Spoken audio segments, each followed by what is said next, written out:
নমস্কার, 24 ঘন্টায় স্বাগত। আপনাদের সঙ্গে আমি মিমি। শুরুতেই আমরা যে খবরে চোখ রাখবো, বন্যার জন্য আবারও ডিভিসিকে তোপ দাগলেন মুখ্যমন্ত্রী মমতা বন্দ্যোপাধ্যায়। সংস্কারের অভাবে জল ধরে রাখতে ব্যর্থ ডিভিসি এবং এর ফলে হচ্ছে বন্যা, ক্ষতি হচ্ছে চাষের। সেচ ব্যবস্থাকে বন্যামুক্ত করতে 2800 কোটি টাকার বিশেষ প্রকল্প ঘোষণা করেছেন মুখ্যমন্ত্রী। বিশ্ব ব্যাংকের সঙ্গে সম্মিলিতভাবে কাজ হবে বলেছেন মমতা বন্দ্যোপাধ্যায়। সুতপা সেন আমাদের প্রতিনিধি রয়েছেন এই মুহূর্তে।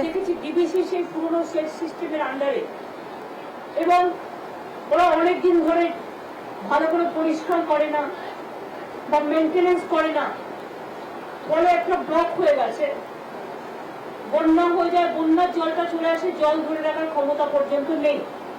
এটা নিয়ে অনেক ভাবনা চিন্তা করে ওয়ার্ল্ড ব্যাংকের সাথে আমরা একটা চেষ্টা করছি। এই প্রজেক্টটা প্রসেসে আছে, আশা করি হয়ে যাবে। হয়ে গেলে 5 বছর ধরে একটা কাজ করা হবে ইরিগেশন থেকে, সেটা 2800 কোটি টাকার একটা নতুন প্রজেক্ট হাতে নেওয়া হচ্ছে। এবং ওয়ার্ল্ড ব্যাংক এটাকে সম্মতি দিলে বর্ধমান, বীরভূম, হাওড়া, হুগলি এই 4টে জেলায় সেচের কাজ, বন্যা মুক্ত করার যে কাজ, সেই কাজগুলো ভালো করে করা হবে। আমাদের প্রতিনিধি সুতপা সেন এই মুহূর্তে রয়েছেন টেলিফোন লাইনে। সুতপা, মুখ্যমন্ত্রী ডিভিসিকে তোপ দাগলেন। এর আগে উৎসাহ প্রকাশ করেছেন ডিভিসির ভূমিকায়। ডিভিসির জল ছাড়াতেই বন্যা হয়েছে রাজ্যে, তিনি বলেছেন। এবারেও তিনি ডিভিসিকে তোপ দাগলেন, ঠিক কি বক্তব্য তার? দেখো, গত বছর যখন বন্যা হয়েছিল সেই সময় আমাদের সকলেরই মনে আছে যে মুখ্যমন্ত্রী ডিভিসি তোপ দেখেছিলেন এবং তার বক্তব্য ছিল যে ডিভিসি জল ছেড়ে দেয় এবং রাজ্যকে সেটা জানায় না। এবছরে কিন্তু আগাম ডিভিসির সঙ্গে যোগাযোগ রাখা হয়েছে রাজ্যের তরফ থেকে, যাতে কোনো অবস্থাতেই বন্যার জল রাজ্যকে না জানিয়ে তারা ছাড়তে পারে এবং বন্যা হয় এরকম যেন পরিস্থিতি কোনো অবস্থাতেই তৈরি না হয়। একই সঙ্গে যেটা ডিভিসির প্রতি তার বক্তব্য যে জল ধরে রাখার কোনো রকম ব্যবস্থা তারা করেনি, তার ফলে খরার সময় গরমকালে তখন কিন্তু দেখা যায় যে চাষের ক্ষেত্রে, এবং বর্ধমান যেহেতু একটা খুবই চাষের ক্ষেত্রে উর্বর একটা জমি রয়েছে, এখানে প্রচুর উৎপাদন হয়, ধান উৎপাদনও হয়, সেক্ষেত্রে জল ধরে রাখাটা অত্যন্ত জরুরি, যেটা ডিভিসি করে না বলে একই সঙ্গে তিনি তোপ দেখেছেন।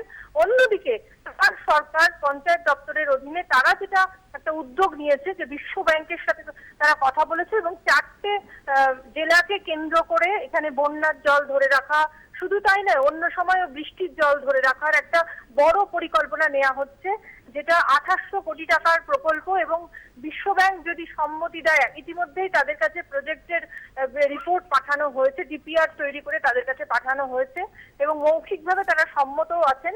চূড়ান্ত সিদ্ধান্ত যদি ওয়ার্ল্ড ব্যাংক জানায় তাহলে কিন্তু এটা একটা বড় আকারের জলাধার তৈরি হবে, জল প্রকল্প একটা হবে এবং যেখানে কিন্তু সারা বছর ধরে জল ধরে রাখার একটা ব্যবস্থা করা হবে।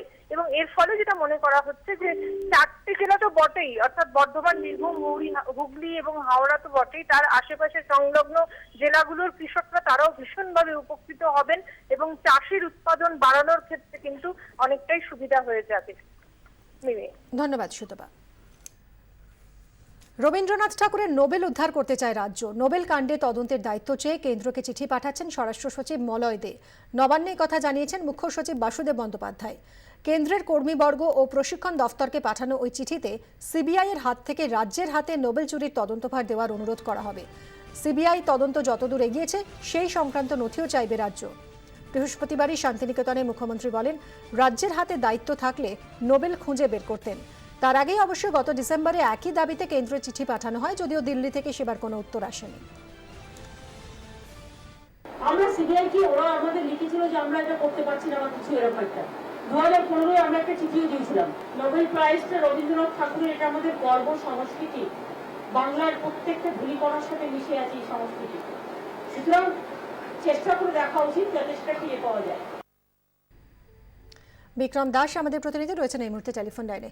বিক্রম, নোবেলের তদন্তভার নিজেদের হাতে নিতে চায় রাজ্য এবং এই মর্মে আবারও কেন্দ্রের কাছে চিঠি পাঠানো হবে, ঠিক কি কারণে তদন্তভার নিজের হাতে নিতে চাইছে রাজ্য? অত্যন্ত তাৎপর্যপূর্ণ বিষয় যে হঠাৎ করে কেন এই তদন্তভার রাজ্য নিতে চাইছে। তোমাকে জানিয়ে রাখবো, যেটা আমরা সিআইডি সূত্রে জানতে পারছি, যে অত্যন্ত গুরুত্বপূর্ণ কিছু তথ্যই নোবেল চুরি সংক্রান্ত বিষয় নিয়ে উঠে আসে সিআইডি তদন্তকারীদের কাছে।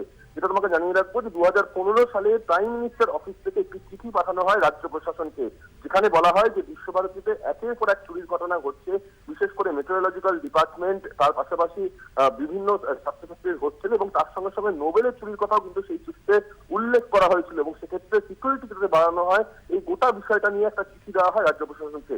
এরপরেই রাজ্য প্রশাসন অর্থাৎ নবান্ন থেকে এই গোটা বার্তা যায়, চিঠি থেকে ফরওয়ার্ড করা হয় সিআইডি দপ্তরে ভবানী ভবনে এবং সিআইডির তরফে একটি বিশেষ তদন্তকারী দল গঠন করা হয়। তারা ইন্টারনালি সেই তদন্তকারী দল গঠন করে এবং কলকাতা থেকে সেই দল সরাসরি চলে যায় 2015 সালে চিঠি পাওয়ার পর শান্তিনিকেতন বা বোলপুরে। সেখানেই কিন্তু তারা ঘাঁটি গেড়ে বসেছিল। প্রায় 1 বছর ধরে তারা এই একের পর এক যে চুরির ঘটনা, যে সিরিয়াল চুরি, সেই চুরির ঘটনার তারা তদন্ত করতে শুরু করে এবং সেখান থেকে যেটা আমরা জানতে পারছি যে এই 1 বছরের গোটা তদন্তে বেশ কয়েকজনকে গ্রেফতার করা হয়েছিল, বেশ কয়েকজনকে জিজ্ঞাসাবাদ করা হয়েছিল। সেখান থেকেই কিন্তু গুরুত্বপূর্ণ তথ্য উঠে আসে এই নোবেল চুরি সংক্রান্ত বিষয় নিয়ে এবং সেই যে নোবেল চুরি সংক্রান্ত যে তথ্য, সেই তথ্য পেয়েই তারা জানতে পেরেছে যে কিভাবে এই নোবেল চুরি হয়েছিল এবং এই নোবেল কিভাবে একের পর এক হাত বদল হয়েছে এবং শেষ নোবেল কোথায় গিয়ে পৌঁছেছে সেই বিষয়টাই কিন্তু তারা খতিয়ে দেখছিল। কারণ তোমাকে জানিয়ে রাখবো, এই নোবেল চুরির পর সিআইডি বা রাজ্য পুলিশের কোনো তদন্তকারী অফিসাররা কিন্তু সময় পায়নি তদন্ত করার, কারণ 6 দিনের মাথায় পুরো তদন্তভার দিয়ে দেওয়া হয় সিবিআই কে এবং সিবিআই একবার নয় দুবার কিন্তু এই ঘটনায়, এই মামলায় ক্লোজ কেস তারা ক্লোজ করে দিচ্ছে। সেক্ষেত্রে রাজ্য পুলিশ বা সিআইডি সরাসরি কিন্তু এই নোবেল চুরির যে তদন্ত তারা করতে পারবেন না। কিন্তু মামুলি যে চুরি বা একের পর এক চুরির ঘটনা, হোস্টেলের চুরি বা যে কাঠের চুরি, এই সমস্ত চুরির যে কিনারা করতে গিয়ে তদন্ত করতে গিয়ে সিআইডি আধিকারিকরা কিন্তু নোবেল চুরির সংক্রান্ত বেশ কিছু গুরুত্বপূর্ণ তথ্য পায়। সেই তথ্যগুলোকেই হাতিয়ার করে তারা আরো সেই যে তদন্ত গভীরে ঢোকে এবং গভীরে ঢোকার পর কিন্তু বেশ কিছু গুরুত্বপূর্ণ এমন সূত্র পাওয়া যায়। সেই সূত্র ধরে তারা কিন্তু এই মুহূর্তে এগিয়ে চলেছে এবং গোটা বিষয়টি একটি রিপোর্ট দেওয়া হয়। সেই রিপোর্টের ভিত্তিতে আমরা জানি যে সম্প্রতি শান্তিনিকেতন থানা তৈরি হয়, বিভিন্ন জায়গায় বিশ্বভারতীর পাঁচিল তৈরি হয় এবং তার সঙ্গে সঙ্গে সিসিটিভি সার্ভেলেন্সও করা হয় এবং এই তদন্তকারী দলের কিন্তু সেটা রিপোর্ট ছিল এবং সেই ভিত্তিতে তোমাকে জানিয়ে রাখবো যে সূত্র উঠে এসছে সেই সূত্র কিন্তু নবান্নকে জানানো হয় যে নোবেল সংক্রান্ত যে তথ্য, এরপরেই কিন্তু আমরা যেটা দেখতে পাচ্ছি যে নোবেল চুরির তদন্তভার রাজ্য নিতে চাইছে। ধন্যবাদ বিক্রম।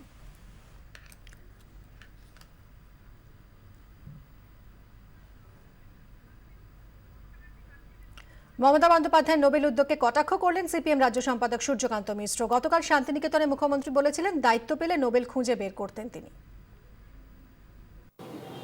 তাহলে উনি জানেন নোবেল কোথায় আছে, তার মানে খুব স্পষ্ট। তাহলে উনি জানেন নোবেল কোথায় আছে, তার মানে খুব স্পষ্ট। মুখ্যমন্ত্রী বোধহয় জানেন চুরি যাওয়া নোবেল কোথায় রাখা আছে, তাই তিনি এখন পদক খুঁজে বের করে দেওয়ার কথা বলছেন। কটাক্ষ বিজেপি রাজ্য সভাপতি দিলীপ ঘোষের। দিদি বলেছেন তাকে সুযোগ দিলে তিনি নাকি খুঁজে নিয়ে আসবেন। আমরা ছোটবেলা পুকুরে স্নান করতে যেতাম, পয়সা ছুঁড়ে দেওয়া হতো জলের মধ্যে, কে ডুব মেরে তুলে নিয়ে আসতে পারবে প্রতিযোগিতা হতো। দিদি বোধহয় জানেন নোবেলটা কোথায় আছে, তাই তিনি সুযোগ চেয়েছেন। আমার তো ব্যক্তিগত ইচ্ছা যে দিদিকে একবার সুযোগ দেওয়া হোক, যদি সফল হন আমাদের মনের মধ্যে যে গ্লানি আছে সেটা বোধহয় দূর হবে।